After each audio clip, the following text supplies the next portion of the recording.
Kaba ni si dike ma na so ye dike pa. Ne pa. Ka ni ta dike pa ngam na ile. Ne pa.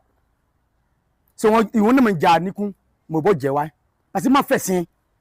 Ma fe. Ya fa me. Voilà. Abu ko to mabwa wa o mu ka ko to mabwa. No ngo suma o. Ejulo kan ajira won e mabwa be kale mu. Ba vi na se aka mabwa en cri. E be bolem. Imi e baba kan ajira won mabwa o kan yon. O ka mitinu mu. Ngbenzo a. Nanzo ai. Queen na meeting. Iso adu matino of ani manku. Mo ja fu bobo. O je ye je kun.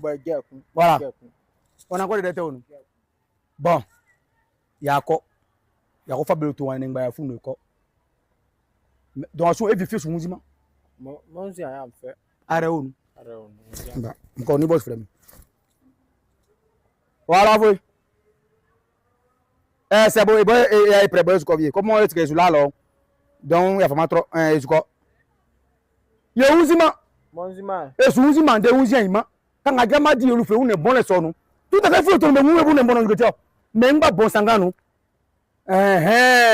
Nourriture. Tout le temps, quand a jamais une bonne nourriture. Mon yem bon rouberier, nous. Que bon chauffeur, calon, qu'au accident. Non, quand a jamais une nourriture. Voilà. Et Ouzima, de Ouzima. On a encore dedans. On a quoi de te onu? Aba mo janti di.